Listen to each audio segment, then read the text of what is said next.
আল্লাহ বলেন, বান্দা সব তো আমার প্রশংসা করবে না কেন?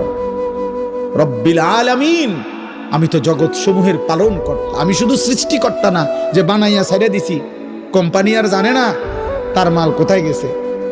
দুনিয়ার কোম্পানি তো এমন হয় যে কোম্পানি বানাইয়া ছেড়ে দিছে, বাজারজাত করে দিছে প্রোডাক্ট করে, এখন আর কোম্পানি জানে না তার মাল কোথায়। রব বলেন, না, আমি এমন মালিক না, আমি রব।